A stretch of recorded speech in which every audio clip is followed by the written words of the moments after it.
মনে বড় আশা ছিল যাব মদিনা। এই মাজমা এখানে জমা হওয়ার উদ্দেশ্য আল্লাহকে রাজি করা, আল্লাহর সন্তুষ্টি অর্জন করা, আল্লাহ তাআলার রাজামন্দি, আল্লাহর সন্তুষ্টি, আল্লাহ তাআলার আনুগত্য, রাসূলের আনুগত্যের মধ্যে নিহিত। যখন আমরা আল্লাহ তাআলার আনুগত্য করব, আল্লাহর হুকুম মানব, নবীর তরিকা জীবন যাপন করব, তা আল্লাহ তাআলা আমাদের উপরে সন্তুষ্ট হয়ে যাবেন, রাজি হয়ে যাবেন, আমাদের দুনিয়া সুন্দর করে দিবেন, আখিরাতও সুন্দর করে দিবেন।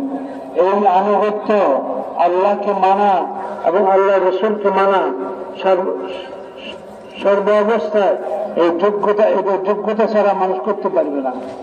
এটার জন্য যোগ্যতা হাসিল করতে হবে। এই যোগ্যতা হাসিল করার জন্য আল্লাহ রাস্তায় বের হওয়া, আল্লাহ রাস্তায় বের হওয়া 6 নম্বরের বুনিয়াদের উপরে মেহনত করে এই গুণগুলো অর্জন করা, যে গুণগুলো আমার জিন্দগিতে আসতে পারে, আমার জিন্দগি পরিপূর্ণ দিন অনুযায়ী ব্যবহার করা, আমার জিন্দগি আল্লাহর আনুগত্য এবং নবীর আনুগত্যের মাধ্যমে ব্যবহার করা, চালানো আমার জন্য সহজ হয়ে যাবে। তা আমাদের এখানে জমা হওয়ার উদ্দেশ্য এটাই যে আল্লাহর দ্বীন দুনিয়াতে জিন্দা হয়ে যায়, আল্লাহর কালিমা দুনিয়াতে বুলন্দ হয়ে যায়, সারা দুনিয়া বসবাসকারী এক একজন মানুষ আল্লাহকে চেনে, আল্লাহকে জানে এবং আল্লাহর হুকুম মতো আল্লাহ তাআলা আনুগত্যের সাথে জিন্দগি যাপন করে, নবীর তরিকা জিন্দগি যাপন করে। এটা কিভাবে আসতে পারে এর জন্য ফিকির করা, চিন্তা করা, সারা দুনিয়াতে এই মেহনত নিয়ে মানুষের দরবারে যাওয়া, মানুষের কাছে যাওয়া এবং মানুষকে বোঝানো যে তার দুনিয়া এবং আখিরাতের সৌন্দর্য, তার দুনিয়া এবং আখিরাতের কামিয়াবি, তার দুনিয়া আখিরাতের সফলতা একমাত্র আল্লাহ তাআলার হুকুম পুরা করার মধ্যে, নবীর তরিকা জীবন যাপন করার মধ্যে। আল্লাহ তাআলা মানুষকে বড় ভালোবাসেন।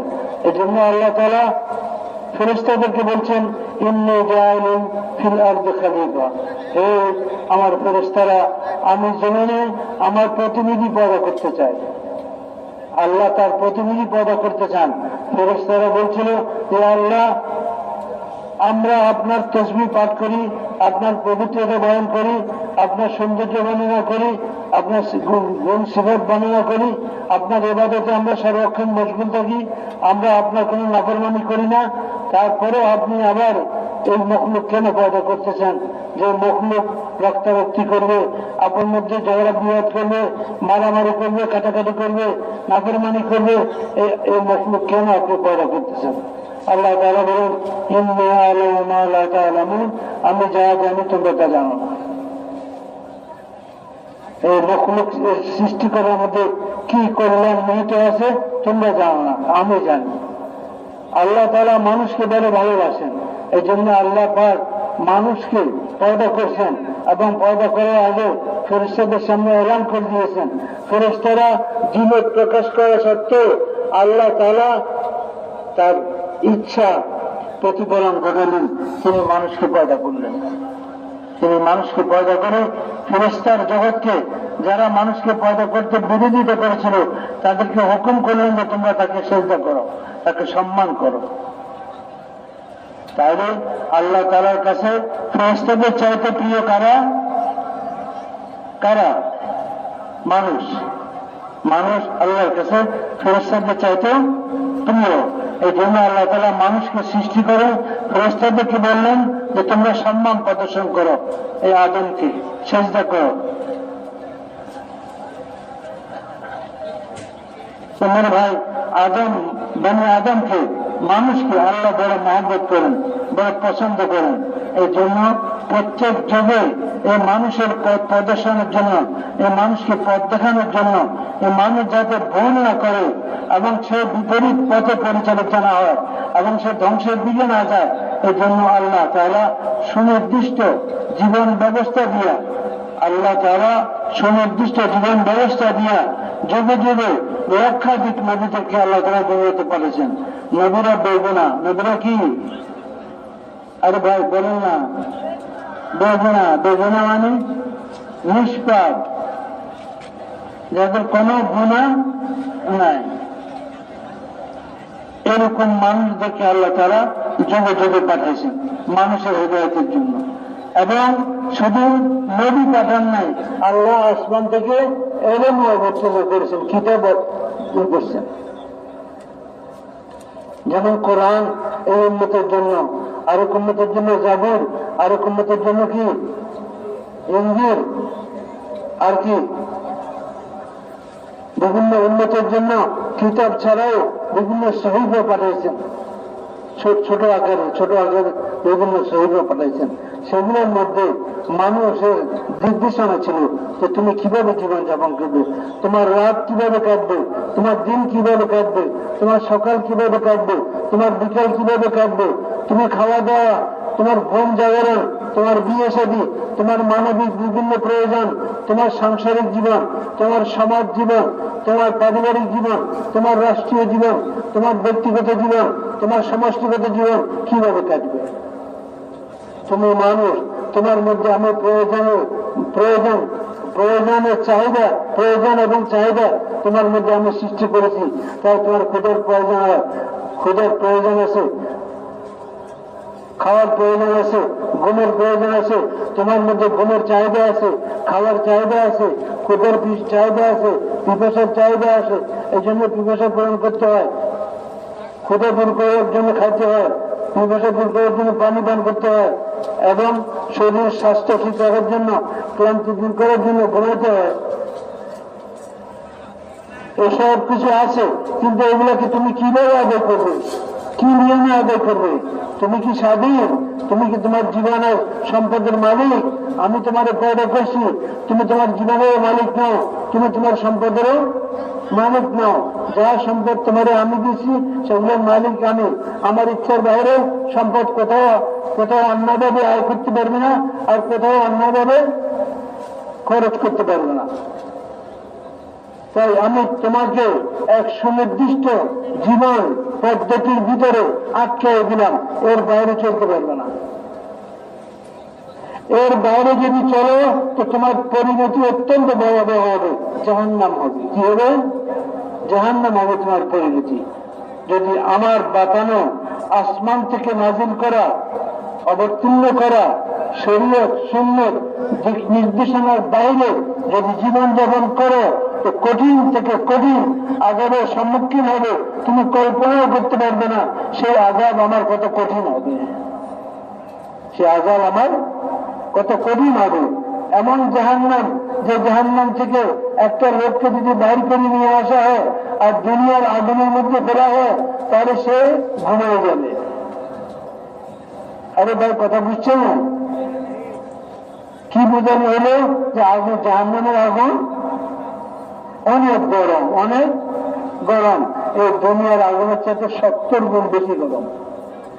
রাসূলুল্লাহ সাল্লাল্লাহু আলাইহি ওয়াসাল্লাম ফরমান, আল্লাহর কসম, ওই জাতে পাকের কসম, ওই মহান আল্লাহর কসম, যার কুদরতের হাতে আমার জীবন, যার হাতে আমার জীবন, আখিরাতে 2টা ঘর ছাড়া তৃতীয় ঘর নাই। আখিরাতে 2টা ঘর ছাড়া তৃতীয় ঘর নাই। আখিরাতে 2 ঘর কি? জান্নাত এবং জাহান্নাম। তৃতীয় ঘর নাই সেখানে। ওই দুটোর যে কোনো একটা তোমাকে এই দুনিয়াতে ঠিক করে নিতে হবে। তুমি কি জান্নাতের দিকে যাবে কি জাহান্নামের দিকে যাবে? তাই আমি নবী পাঠাইয়া উভয় রাস্তা তোমাদেরকে দেখাই দিয়েছি। এটা জান্নাতের রাস্তা, এটা জাহান্নামের রাস্তা, এটা শয়তানের রাস্তা, এটা রহমানের রাস্তা। যদি খায়সাতের উপর চলো তাহলে শয়তানের রাস্তা, মন মতো যদি চলো তাহলে শয়তানের রাস্তা। এর শেষ হবে কোথায়? আরে বলেন, জাহান্নাম। এর শেষ কোথায়? আরে মন মতো চলে জান্নাত যাবে। যদি মন মতো চলো, খায়স মতো চলো, ইচ্ছা মতো চলো, আমার সীমা লঙ্ঘন করো, তাহলে তোমার মঞ্জুর হবে কি? জাহান্নাম। জাহান্নাম হবে তোমার ঠিকানা।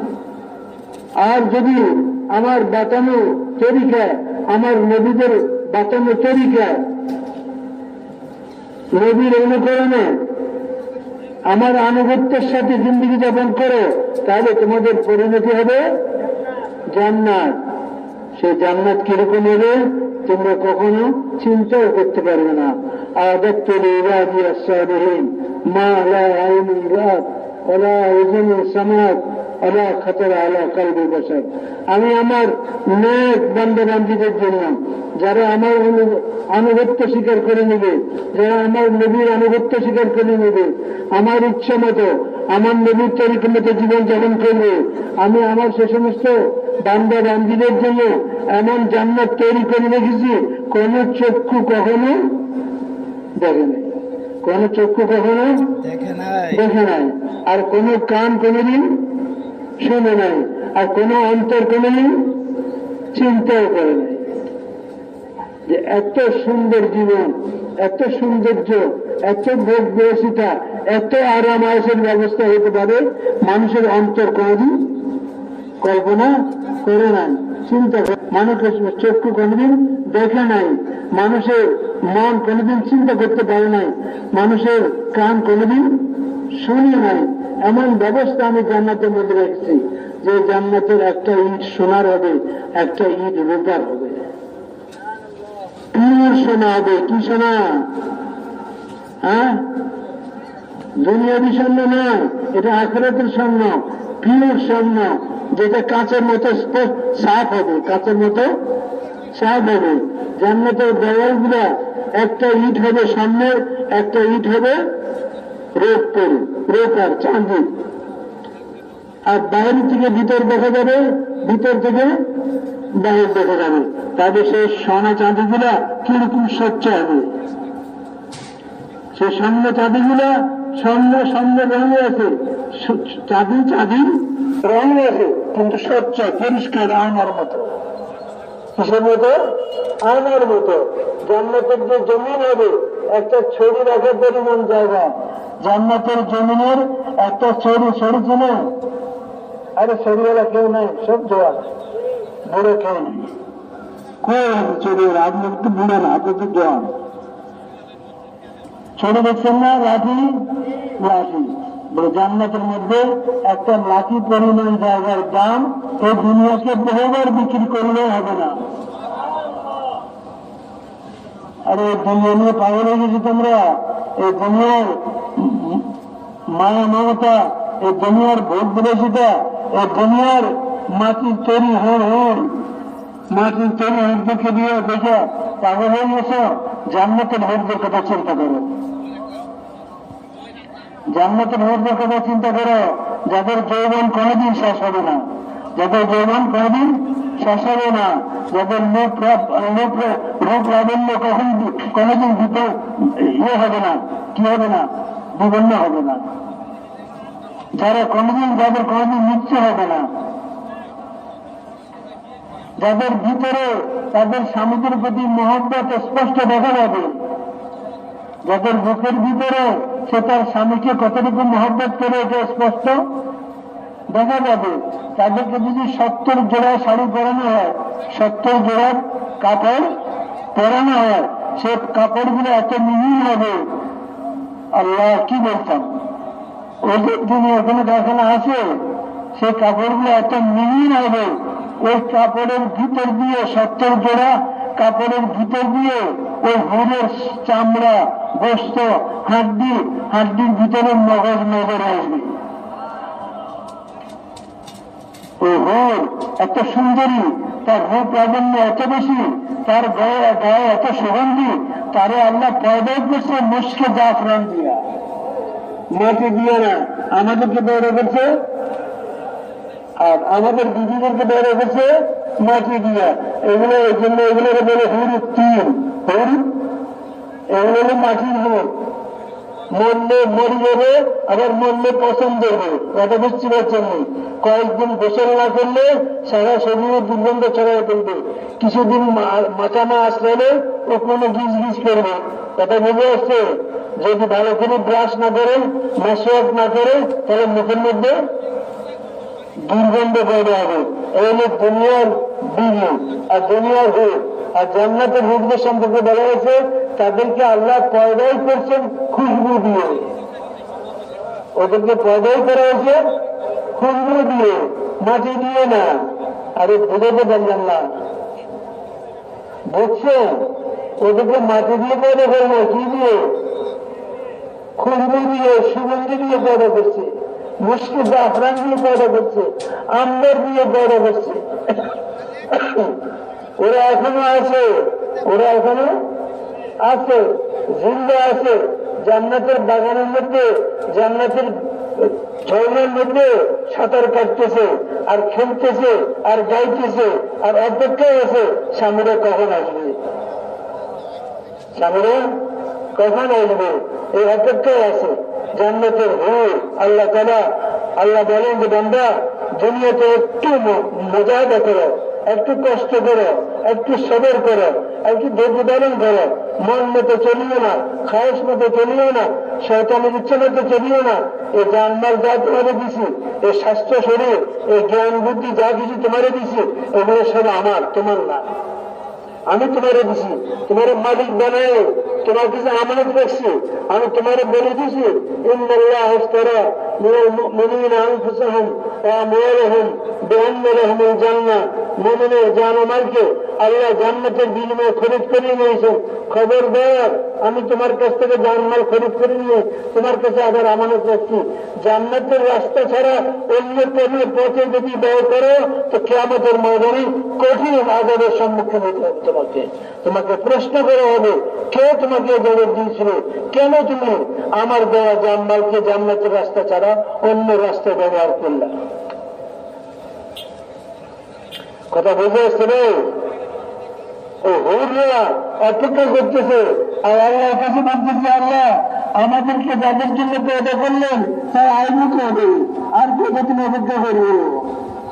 আল্লাহ তাআলা বলে, আল্লাহ তাআলা হুরদেরকে সান্ত্বনা দেন, একটু ধৈর্য করো, একটু কি করো? ধৈর্য করো। দুনিয়ার জীবন দুদিনের জীবন, দুনিয়ার জীবন কদিনের? 2 দিনের। আজ আছে, কাল নাই, খালাস। দুনিয়ার জীবন 2 দিনের জীবন। এর জন্য বলছে প্রতিদিন কবরস্থানে যাও, প্রতিদিন হাসপাতালে যাও, আর প্রতিদিন সকালবেলা হাসপাতালে জিয়ারত করো, দেখো কত লাশ বাড়ি আসতেছে। কবরস্থানের মধ্যে যাও, দেখো কত মানুষ দাফন হচ্ছে। দুনিয়া অস্থায়ী। আল্লাহ লোকদেরকে বলেন একটু অপেক্ষা করো, 2 দিনের ব্যাপার, আজকে আছে কালকে নাই, আসি যাবে, তোমাকে সঙ্গে দেখা হয়ে যাবে। হুরদের গায়ে যে ওড়না আছে বলবে না, না, অনেকের পদে সু করে না, বলি হুজুর হুর এত সাত লাগেন না, হুরদে পড়েছে ছেড়ে যাইয়া নাকি? আল্লাহ তাআলা জান্নাতের হুরদেরকে পয়দা করছেন।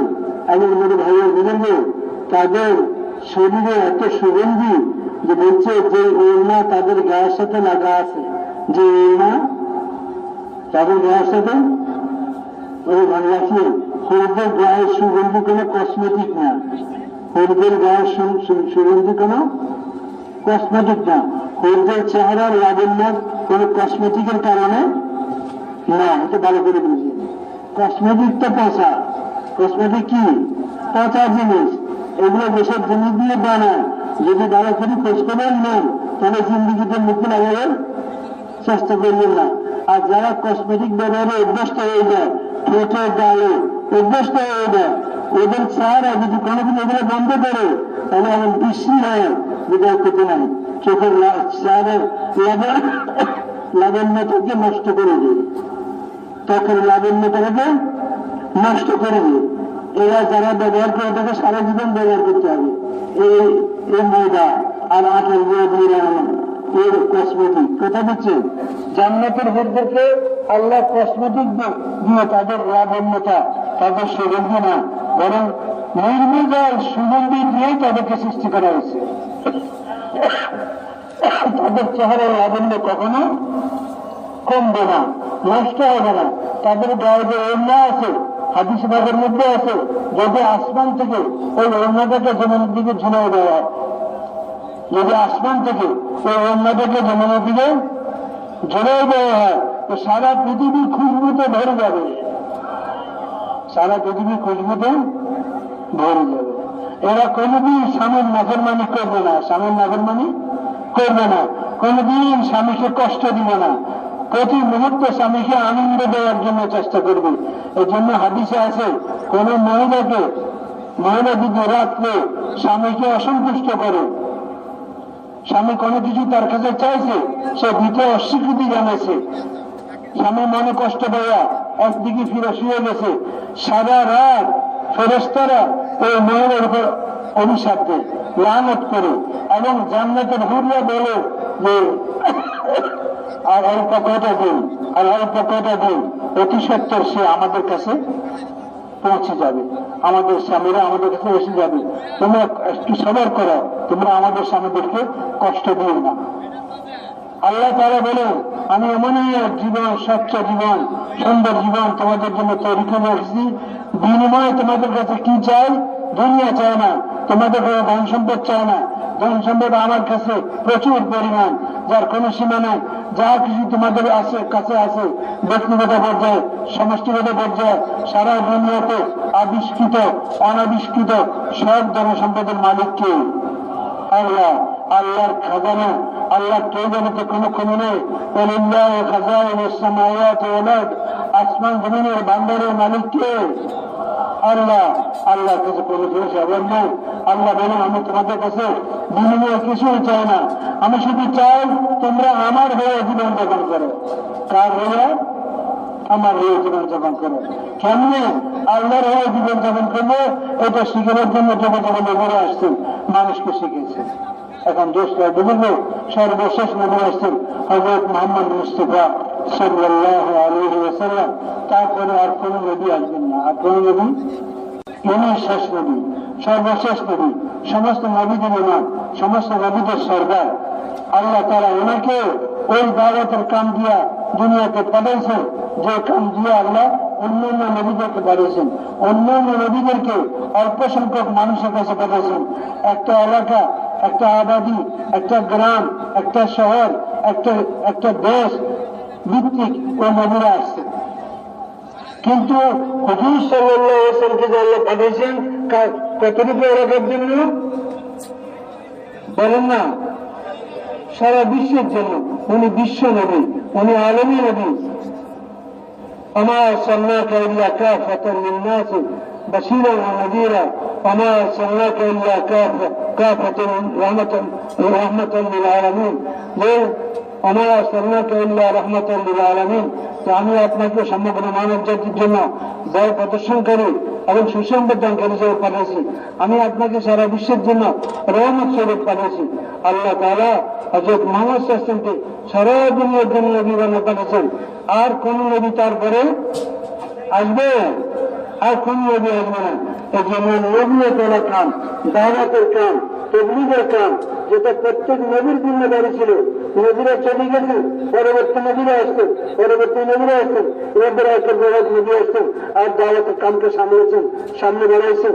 আর হুজুর সাল্লাল্লাহু আলাইহি ওয়াসাল্লামের পরে কোন নবী আসবে না দিলে আল্লাহ তাআলা এই উম্মতকে বলতেছেন, কুনতুম খায়রা উম্মাতিন উখরিজাত লিন-নাস, তোমরা বেহতরিন উম্মত, তোমাদেরকে প্রকাশ করা হয়েছে মানব জাতির কল্যাণে। তোমরা মানুষকে সৎ কাজে আদেশ করবা, অসৎ কাজ থেকে নিষেধ করবা। কুল হাযিহি সাবিলি আদউ ইলাল্লাহি আলা বাসীরাতিন ওয়া মা উমিরতু। হে রাসূল, আপনি বলেন, এই আমার রাস্তা, এই আমার পথ, এই আমার জিম্মেদারি, আমি মানুষকে আল্লাহর দিকে রাখি, বুঝে শুনে ইলমের সাথে, ইয়াকিনের সাথে। এটা আমারও পথ, আর যারা আমাকে নবী হিসেবে বিশ্বাস করবে তাদেরও পথ। আরে ভাই, আমরা হুজুর সাল্লাল্লাহু আলাইহি ওয়াসাল্লামকে নবী হিসেবে বিশ্বাস করি কি করি না? আখেরি নবী হিসেবে বিশ্বাস করি কি করি না? তারপরে আর কোন নবী আছে? আল্লাহ বলেন যে নবী আপনি বলে দেন, যখন আপনার পরে আর কোন নবী নেই, তো আপনার উম্মতকে বলেন আপনার যে কাম তাদেরও সেই কাম। এই কামটা দুনিয়া বেড়া সমস্ত মুসলমান, খালি যারা কর্মওয়ালা, ইমানওয়ালা, সমস্ত মুসলমান আর ও সমস্ত জাতি যারা ইমান থেকে বঞ্চিত, ইসলাম থেকে বঞ্চিত, তারাও, যারা ইমান থেকে বঞ্চিত, ইসলাম থেকে বঞ্চিত, তারাও এই মেহনতের ময়দান আমাদের। কিন্তু প্রথমে আমাদের মেহনতের ময়দান হলো ইমানওয়ালা। কারা ভাই? ইমানওয়ালা। শতকরা 100 ইমানওয়ালা, শতকরা 100 নামের মুসলমান কামের মুসলমান হয়ে যায়। শতকরা 100 নামের ইমানদাররা কামের ইমানদার হয়, পরিপূর্ণ ইমানদার হয়ে যায়। যদি পরিপূর্ণ ইমান, পরিপূর্ণ ইসলাম, সত্যিকার ইসলাম, ইসলামী মহাশয়া মামলা, ইমানিয়াত, এবাদত, মহাশয়া মামলা, আখলাক, এগুলো ইসলামী গুণাবলী, এগুলোর সাথে যখন দ্বীন ইসলাম আমাদের জিন্দগির মধ্যে আসবে, আমাদের পারিবারিক জীবনে আসবে, আমাদের সামাজিক জীবনে আসবে, রাষ্ট্রীয় জীবনে আসবে, ব্যক্তি জীবনে আসবে, আমাদের বিবাহ সাথীর মধ্যে, আমাদের কারখানার মধ্যে, আমাদের লেনদেনের মধ্যে, আমাদের ব্যবসা বাণিজ্যের মধ্যে, বেচা কেনার মধ্যে, ওয়াদা অঙ্গীকারের মধ্যে, মামলা মোকদ্দমার মধ্যে যখন দিন আসবে, আল্লাহ হুকুম নবীর তরিকা আসবে, তো আমাদের পরিপূর্ণ ইসলামী জিন্দেগি আমাদের মধ্যে আসবে। আর আমাদের সাথে যে সমস্ত মানুষ যারা ইমান থেকে বঞ্চিত, ইসলাম থেকে বঞ্চিত, তারা যখন আমাদের জীবন দেখবে আর আমাদের সাহায্য পাইবে, তো ধীরে ধীরে আমাদের এই জিন্দেগি, ইমানি ইসলামী জিন্দেগি তাদের জিন্দেগির মধ্যে আসতে থাকবে। আর সারা দুনিয়া অপেক্ষায় আছে কবে মুসলমানরা প্রকৃত মুসলমানেরা, ইমানওয়ালারা প্রকৃত ইমানওয়ালা হইয়া সাহাবাদের মতো আদর্শ হয়ে দাঁড়াবে আর সারা বিশ্বের মানুষের জন্য নাজাতে মুক্তির নমুনা হবে। এই অপেক্ষা সারা দুনিয়া আছে। সেই চাহিদা পুরা করার জন্য এই ইজতেমা, সেই চাহিদা পুরা করার জন্য বিশ্ব ইজতেমা। আপনারা সবাই আগে আসছেন, আপনারা মেজবান, আপনাদের পরে যারা আসবে তারা না, এই মাজমা থেকে আসবে লক্ষ লক্ষ লোক আসবে। এমন এক পরিবেশ তৈরি করেন আপসের মধ্যে, দাওয়াতের মাধ্যমে, তালিমের মাধ্যমে, জিকির ইবাদত খেদমতের মাধ্যমে এমন একটা পরিবেশ তৈরি করেন যেখানে যেই আসে তার দিনের মধ্যে অনুভূতি পয়দা হয়, হায় আমি ভুলের মধ্যে জীবন কাটাচ্ছি, হায় আমি তো আল্লাহ নাফরমানের মধ্যে জীবন কাটাচ্ছি। তওবা করে তার মধ্যে শখ পয়দা হয় এবং অতীত জীবন থেকে তওবা করে আগামী দিনে সত্যিকার ইমানি ইসলামী জিন্দেগি যাপন করে পরিপক্ক নিয়ত এরাদা করে এখান থেকে আল্লাহ রাস্তা 4 মাসের জন্য বেরিয়ে যায়। এমন একটা মেহনত পুরো মাজমার উপরে, পুরো মাজমার উপরে হয়। পুরো মাজমার কোন একটা লোক আমার মেহনতের আওতার বাইরে না থাকে, দিন ভর মেহনত হবে। মোর ভাই আল্লাহ সুযোগ দিছে এক সামিয়ানার নিচে সারা দেশে 64 জেলার মানুষ আর সারা দুনিয়া থেকে আগত মেহমানরা এক সামিয়ানার নিচে। এটা কি মানুষ গায়ের জোরে করতে পারবে? কোন দেশের সরকার করতে পারবে? পারবে না। এটা কে করে দিয়েছেন? আল্লাহ করে দিয়েছেন। আল্লাহ শুকর আদায় করি। আল্লাহ বলেন বান্দা তোমরা পারছো না, তোমরা দিনকে জোড়া দিয়া এক জায়গায় জমা করতে, আমি দিনের মালিক, আমি দিনগুলোকে জোড়া লাগাই দিচ্ছি। তোমাদের কাছে পাঠাচ্ছি, এরা আমার মেহমান, তোমরা এদের উপর মেহনত করিও, তোমরা এদের উপর মেহনত না করে ছাড়া নিও না, মেহনত করিও। এই ইজতেমা যেন পুরো উম্মতের হেদায়েতের জন্য উচিত হয়ে যায়। এই জন্য দিনে মেহনত, রাত্রে দোয়া, কান্নাকাটি, সব রকমের খারাপি থেকে, সব রকমের ষড়যন্ত্র থেকে, সব রকমের নির্ভয় বিপদ আপদ থেকে আল্লাহ ইজতেমাকে হেফাজত করে। ইজতেমা আনেওয়ালাদেরকে আল্লাহ হেফাজত করেন। এই ইজতেমাকে আল্লাহ এই দেশের আবার যুদ্ধ বনিতা সারা দুনিয়ার আনাচে কানাচে চালানো তাম মানব জাতির হেদায়েতের জন্য আল্লাহ ওসিলা বানাই, আল্লাহ ওসিলা বানাই। মেহনত করলে ভাই আমরা ইনশাআল্লাহ। আর এই ইজতেমা থেকে 3 চিল্লার জন্য কারা নিয়োগ করছি যাওয়ার হাত নামিয়ে রেখি, কারা যাবে ইজতেমা থেকে 3 চিল্লার জন্য? হ্যাঁ, আল্লাহ তারা সবাইকে কবুল করেন, অন্যদেরকে তৈরি করার চেষ্টা করুন। এখন মনে ভাই খাওয়া দাওয়া থেকে পারে হইয়া আসের উপরে আবার ইনশাআল্লাহ আমরা চলে যাবে পরবর্তী আমাদের জন্য তৈরি। ঘোরাঘুরি, বাজারে ঘোরাঘুরি এগুলো জানানো হয়। আমাদের সময় যেন বাজারে কোনো লোক দেখানো যায়, সমস্ত লোক মাঝে মধ্যে আছে এরকম জানা হয়। আল্লাহ সবাইকে কবুল করুন।